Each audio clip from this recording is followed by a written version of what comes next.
You want to sleep?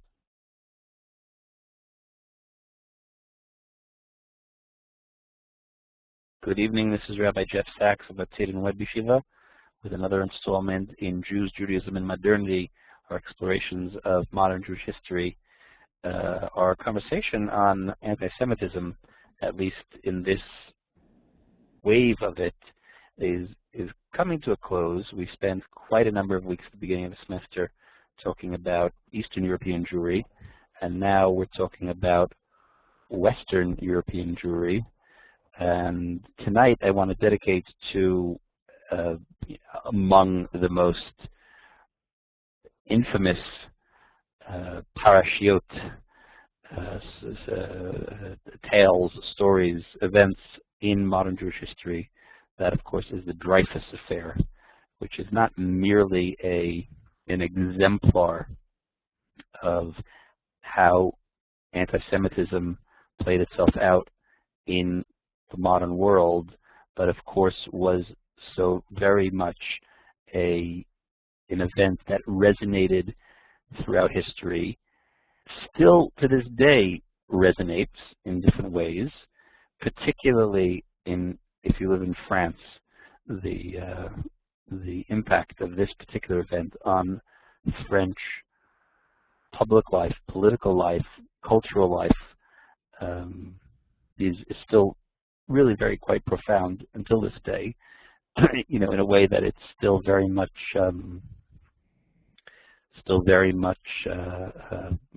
a very raw subject 100+ years later, but elsewhere as well.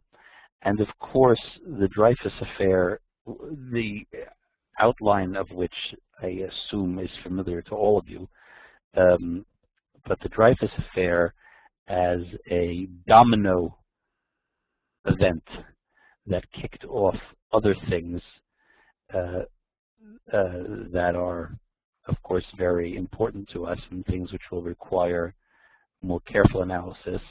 It's also, of course, important because it's an incident that draws to focus the way that the study of history goes both macro and micro, looks at the sweep of large events, the arc of history unfolding over the course of years and decades and centuries, millennia, but also the degree to which then singular events and even unlikely people, unlikely individuals enter the stage of history, and events happen and almost turn on a dime. I assure you that Alfred Dreyfus did not anticipate that he was going to become a figure around which history, French history, Jewish history would revolve. One assumes he did not welcome it. Of course, as we move along the evening, we'll see there were other individuals who were profoundly impacted on because of this event, and those individuals went on to themselves have a profound impact on Jewish life, Jewish culture, Jewish history, as we will see. Again, I assume that the outline of the story is familiar to most of us, but it's worthy of review.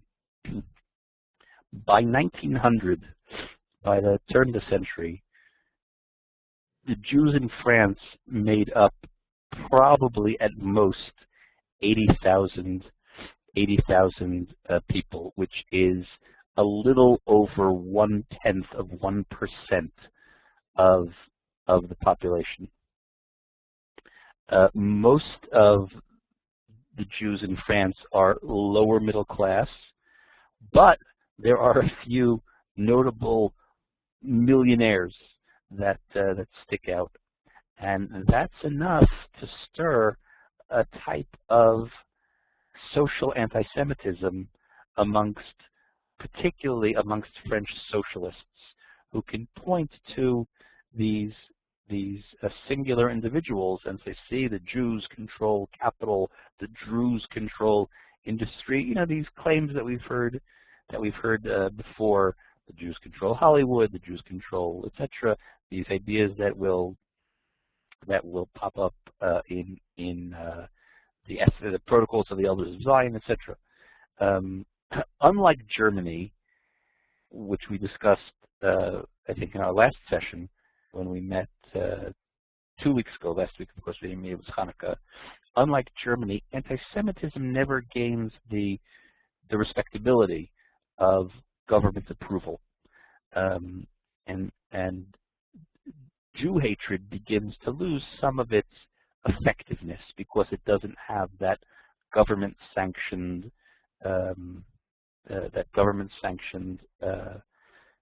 imprimatur. Excuse me, I apologize. I'm fighting off a cold, as you can hear. Then, Pitom, all of a sudden, packaged off the shelf, ready-made, a made-to-order scandal explodes in time to give anti-Semitism that boost that it needs, to reestablish it as a tool of the right wing, and that, of course, is the Dreyfus Affair. The details of which are as follows: in 1894, in September of 1894, a French spy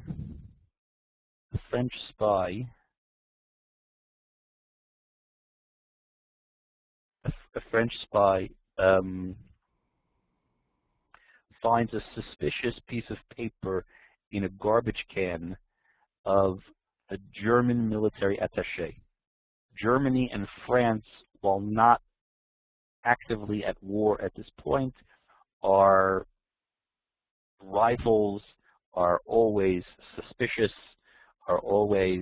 there's always tensions along the French-German border, and a French spy finds a letter.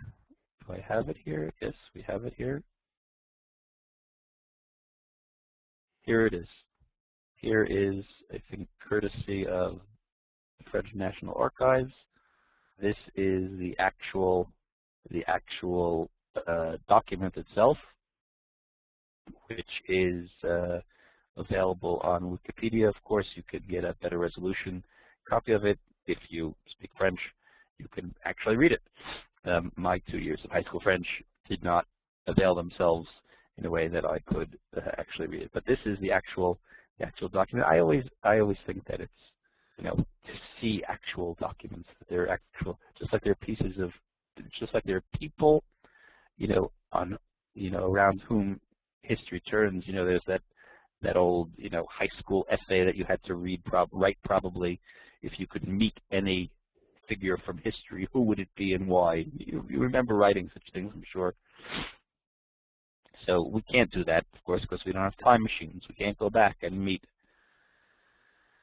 Ben Gurion, and we can't go back and meet Moses Montefiore. We can't go back and meet Rabbi Akiva Eger. We can't go back and meet the Rambam. We can't do that. But they're actual pieces of paper. Actual pieces of paper written, and the piece of paper, the embodiment of an idea, is a physical artifact. 2 years ago, there was this exhibit here at the Israel Museum. You know, the Israel Museum in Yerushalayim underwent this major renovation. So while they were doing this renovation work, most of the museum was closed. And they had in a side hall, they had these special exhibits. So they had this. I think it was in 2008 for the 60th anniversary. They had 60 documents from the Israeli National Archive displayed. 60 important documents. The National Archives here in Israel, unlike in America where you can go to Washington and you can visit the National Archives, and they have on display the original Declaration of Independence, the original Constitution.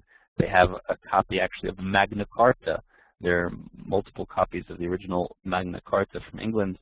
One of them is on display in the National Archives, the Bill of Rights, as well as other very important historical documents on display. And in Israel, the National Archives doesn't have that for some reason, but they had this particular exhibit. You could go and see the Megillat Atzmaut, the Israeli Declaration of Independence. The actual, you've seen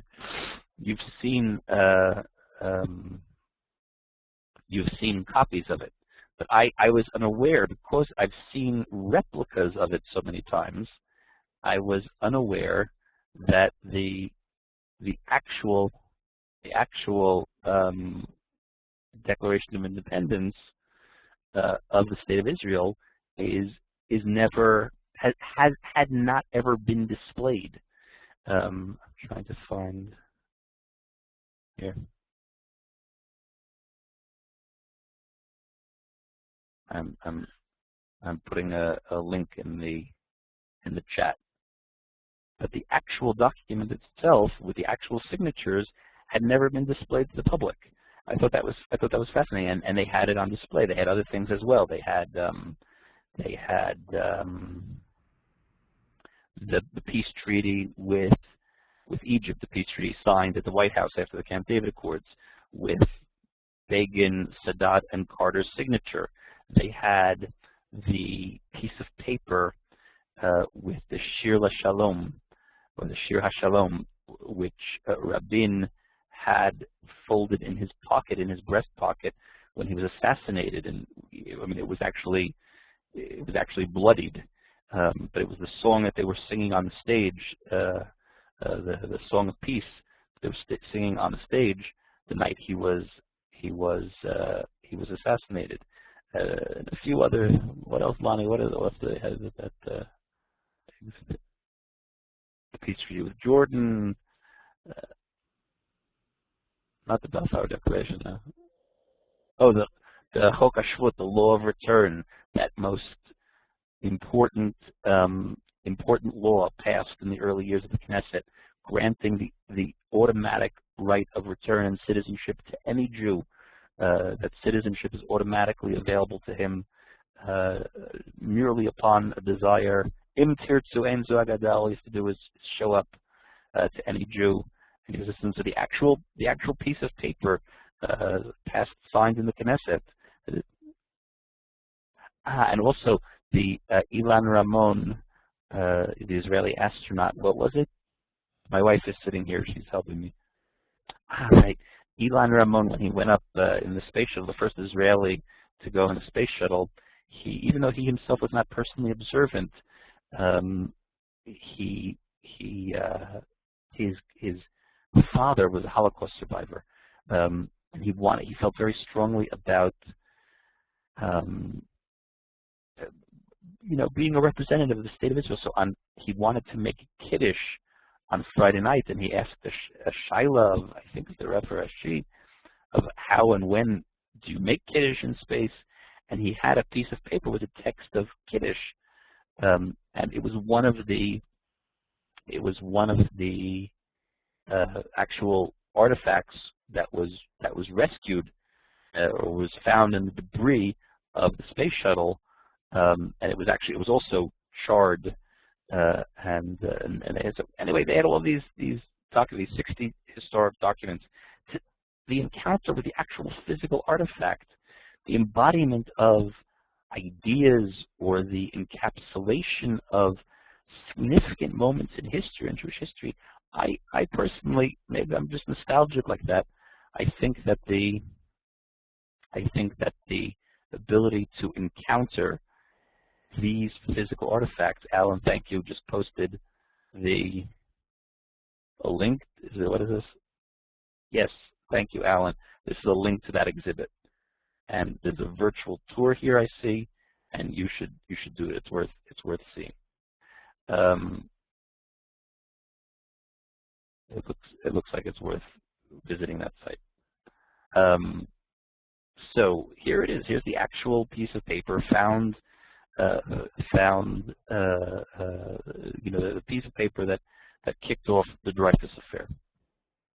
So this September 1894, a French spy finds this suspicious piece of paper in a garbage can at the German military attaché. It contains a promise written in French to basically to pass state secrets of valuable French military intelligence, an artillery manual to pass it to the Germans. The chief of French military intelligence can't match the handwriting to anyone, but is persuaded by an aide, someone by the name of Major Hubert Joseph Henry, Henry, in English, but in French it's pronounced Henri, that the most likely culprit is a particular artillery officer named Captain Alfred Dreyfus, who at this point is 35 years old, about 35 years old. Dreyfus was rich, he was reportedly snobbish, and most significantly was a Jew. Although his handwriting doesn't match the handwriting on this document, he was arrested and he was court-martialed and he was accused of treason. This famous image of the degradation, the degradation of Dreyfus. This is an image that appears in different guises, in different ways, but of him being stripped of his military rank and his sword being broken as a sign of his degradation, of being publicly humiliated. Henri, this aide to the head of French military intelligence, said that there was other evidence against Dreyfus, but he could not reveal that evidence because of the fear of revealing other national security secrets. Although apparently, according to all historical work, there really was no other evidence, and that idea that well, we know him to be guilty, but we can't show you the evidence, take us on our word. This of course is a device of governments of bad faith, and it's something which we've seen again and again and again in different contexts, and it is of course the importance for separation of powers. It is of course the importance for judicial review. It is of course speaks to the importance of and the dangers of invoking state secrets as a defense against railroading whatever it is that you want to get rid of. Headlines, editorials are devoted to the topic of the international Jewish conspiracy. They're convinced, the press, the public outcry has a very strong impact. The military court convicts him to life imprisonment on Devil's Island at the end of 1894. In the beginning of January of 1895, he's paraded through the streets of Paris to the shouts of "Death to the Jews," and he, of course, was stripped of his rank and of his uniform. Devil's Island was a penal colony off of the northeastern shore of South America. It was a French colony off of French Guyana, which is right to the northwest of Brazil on the map. So off the coast of French Guyana is this island, kind of like think of, if you know the American references, so then it's kind of like the Alcatraz. It's of course very, very far from France. Family can't come to visit. it's quite a long distance by sea. If you ever saw that, it haunts me to this day, that old movie with Steve McQueen,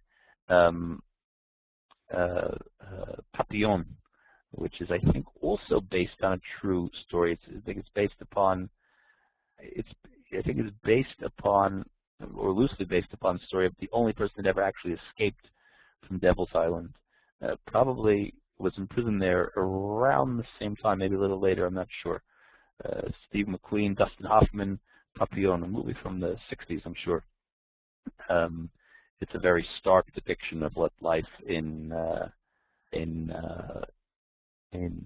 Devil's Island was like, and he is sent there, life imprisonment. In March of 1896, a year after he's already been sent off to Devil's Island, the same French spy uncovered another letter in the same office, in the same handwriting, promising further military secrets. This is a problem. Why is this a problem? No. Why does the discovery of this second document create a wrinkle in the story?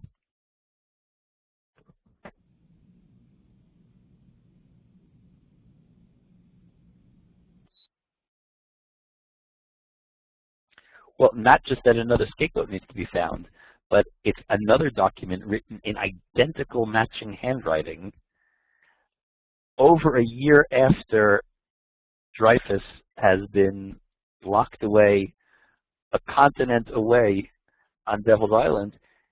He couldn't have been the author of the second document, and if he couldn't have been the author of the second document, then obviously he wasn't the author of the first document, and he's an innocent man imprisoned for life on Devil's Island.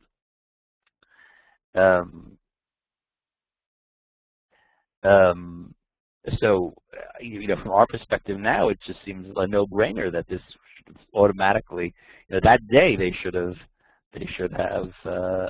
released him from prison, but that's not what happened. The handwriting was connected to a different officer, somebody named Walson Esterhazy. Unfortunately, I was unable to find pictures of these characters.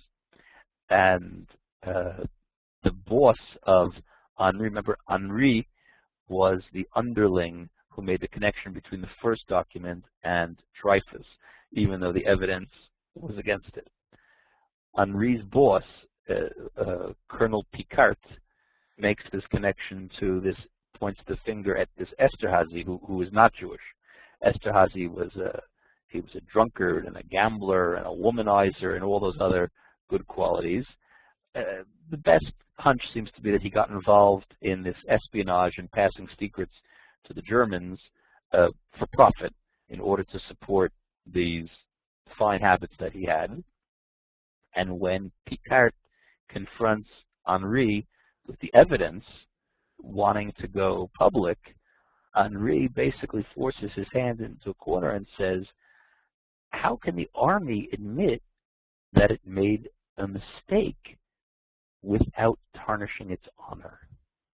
Now, the army as a national institution, as a cultural institution, the role of honor in French society was such at the end of the 19th century that these were very, very delicate questions. Henri then goes and forges new evidence against Dreyfus, and then somehow, using connections he had, gets Picard, the only other person that knows, or the only other person that's kind of convinced that he knows who the real culprit is, he gets him transferred away to Tunisia to get him off the stage.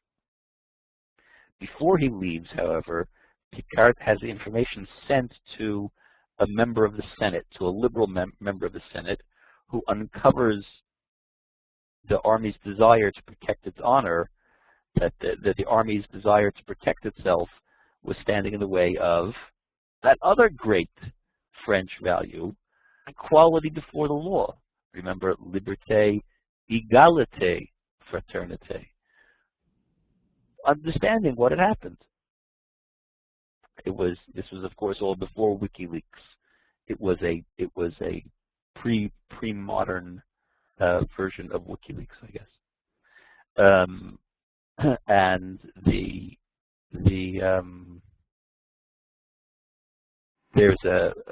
this all becomes public. There's a campaign for a retrial, but the retrial again it's not a trial in a civil court. These were military courts. They were military court-martials. Again, these ideas resonate with us in the modern era. And since the military was controlling the trial, they find Esterhazy innocent, and they can't undo the charges of Jewish treason. In response to Esterhazy's acquittal, in January of 1898, a journalist named Emile Zola, here he is, here's Zola, Emile Zola, 1840 to 1902. Emile Zola is Emile Zola is also non-Jew. He's a journalist and a writer and a novelist. He was a playwright also, I think. He was somewhat eccentric by all accounts. He publishes among the most famous pieces of journalism. I mean, you think of this century, you think of Woodward and Bernstein. It wasn't a piece of investigative reporting, but it was an open letter addressed to the President of France under the name J'accuse, I accuse, uncovering the miscarriage of justice, accusing the military people who were responsible by name, charging them with conspiracy. He himself, Zola himself, was convicted of libel, but he fled the country to England and avoided jail time. And this front page attack on January 15, 1898, J'accuse, this long essay, this accusatory piece of journalism, among the most famous pieces in the history of journalism, really changed the tide.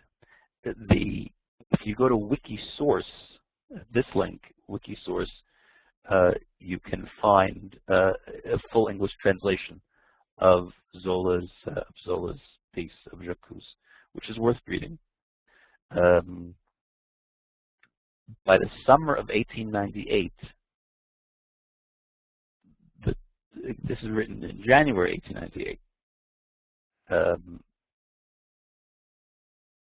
Right? In other words, Esterhazy was acquitted on January 12th. The next day, Zola publishes the essay, and still nothing has happened.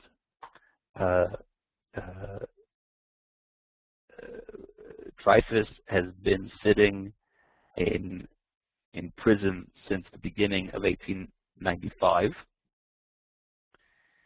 By the summer of 1898, the public outcry was so great that all the evidence was looked into again, and the forgery and the dishonesty was uncovered.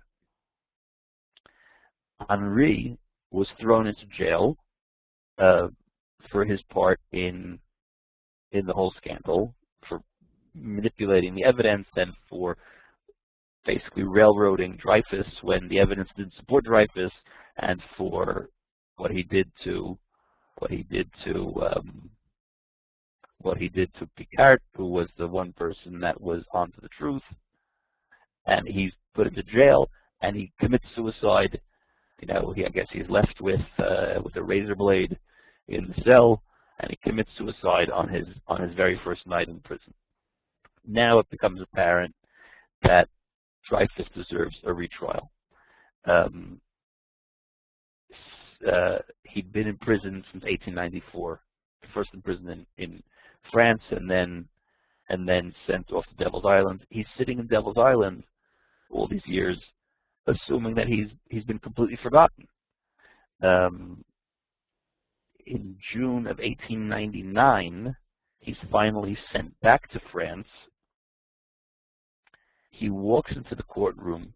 He's dazed. He's gaunt. He's balding. He's gray. The evidence seems so overwhelmingly for him. It seems so apparent that he had been framed, but yet the court-martial again finds him guilty. They reduce his sentence to only 10 years from life imprisonment, but the liberal president of France, named Loubet, L-O-U-B-E-T, Emile Loubet, grants him a pardon merely to silence the whole affair. The whole thing had become such a black eye for France that he's granted a pardon, if for no other reason than to get it off the headlines. But a pardon, of course, only means, and as a pardon means that you did it, you're guilty, you've been punished, but we're going to excuse it. But we're not saying that you're innocent. A pardon means, accepting a pardon means almost that you're accepting that you're guilty. So he, of course, he accepts the pardon, doesn't want to go back to Devil's Island. And it takes 7 years, only 7 years later, in 1906, was he completely exonerated. The Dreyfus Affair, again, becomes this turning point around which the question of Jews' role in society and the ability of the Jew to integrate into society. Here's someone who, l'chora, had made it. He was assimilated. He was a Frenchman first. And yet look what they do to him. This is a political cartoon that was very apparently widely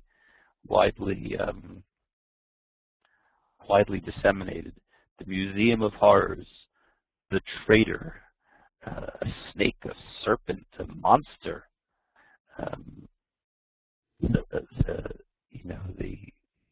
The affair is just this encapsulation of the question of, okay, after Jewish emancipation, after equality, after the Jews' ability to rise to high ranks in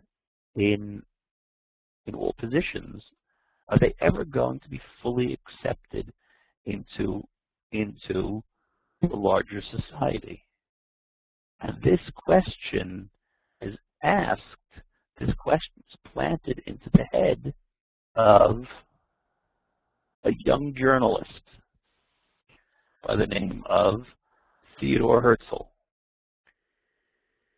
Here in a picture from much later, who was covering the trial of Dreyfus in France. Herzl himself is Viennese, but he travels to France, or he's in France during the trial, and he's covering it as a journalist. And this question is planted into the head of Herzl here in this most famous of all pictures of Herzl looking out over the balcony in Basel, where he created the Jewish state. He said, his most visionary, his most, dare I say, his most messianic in this picture. And the question of, can the Jew ever really become a full partner in the host society, or need the Jew form a society of his own? And that's what I mean by the Dreyfus Affair. Again, the Dreyfus Affair was about one particular Jew. You look at other events, the pogroms in Kishinev, where dozens of Jews were killed. Obviously, when weighing one life against another, looking at the profundity, but the impact of an idea, the impact of a question that becomes encapsulated by an event like the Dreyfus Affair has such profound impact on the next 50 years of world history, of European history, of Jewish history, that it takes on proportions, monumental proportions, above and beyond the particular case and the particular man. And that is the story and the impact of the Dreyfus Affair. Dreyfus himself, of course, lived until 1935, 30 years more. There are pictures of him available online of a very old, withered man. Although he actually served, he continued to serve in the French army. He was reinstated into the French army, and he actually served in World War I. So the story of Dreyfus himself is a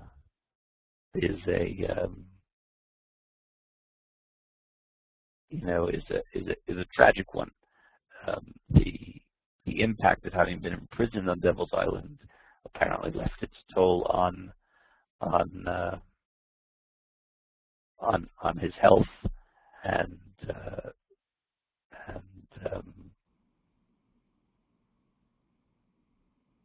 yes.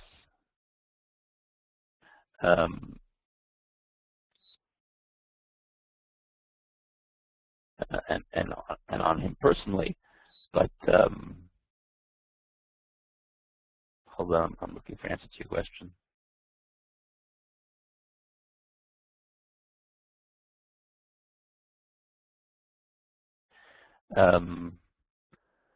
Yes, hold on. Correct. I mean, Sherry makes this point about Zola. In other words, Zola was, look, it's a good comparison. I mentioned Woodward and Bernstein, whose contribution in Watergate was a little different because they actually uncovered what was happening in Watergate. Zola was just the one that put facts that apparently were known together and named names and pointed the finger. But we tend to think of Woodward and Bernstein, colored by all the president's men, as these people working in isolation. There were many other reporters that were covering the story and were making significant revelations. History likes to find a hero. Zola wasn't the only liberal journalist or man of letters or public intellectual that was leading the cry. He's just been remembered as the one that pointed the finger because he did it in the most impactful and famous way. He wasn't alone in doing it, but it's correct that what Sherry says, how many others never had a champion like Zola to plead their cause and were never heard of. That's probably also true. Yeah. Okay. That's a historian's, that's the historian's parlor game. What would have happened if Hitler had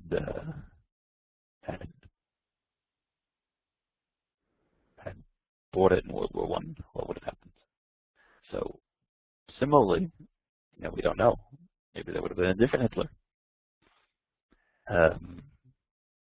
So that is the story of that is the story of Dreyfus. I'll just repeat something. I started a conversation with Alan at the beginning of the hour. I don't know if all of you will get on. Next semester, we have one more class left next Tuesday. Try to wrap up. Next semester, we're changing things around a little bit. The course that I normally teach on Thursday nights about the Rambam will continue, but in this Tuesday night slot.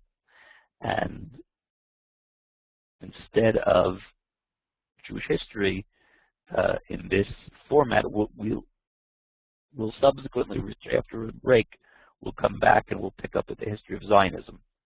But starting next semester, there'll be a separate notice about this. We're going to be offering a course on the writings of Shai Agnon, particularly trying to ferret out the sources in traditional Jewish sources on which he drew to create his masterful Nobel-winning pieces of literature. Alan had asked to do some homework. I recommended this a volume called A Book That Was Lost, which was, Alan just posted the link to it on Amazon. It's an anthology of 35 short stories by Agnon translated into English, and that will serve as the basis for the course. So if people want to do some advanced reading on that, they can buy that book, which I recommend. I see that it's available on Amazon. It's probably also available if you have a local Jewish bookstore, or if you're here in Israel and you have access to Spenatsky, or to the publisher, Toby Press, which is located in Yerushalayim. If you need to contact them, let me know, and I will send you their contact information. But you can take a look at that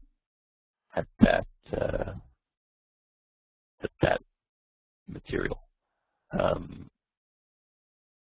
And we'll have one more session in the Jewish history next week, next Tuesday, same time. Hopefully my voice will be back by then. So unless anyone has any questions, we will sign off.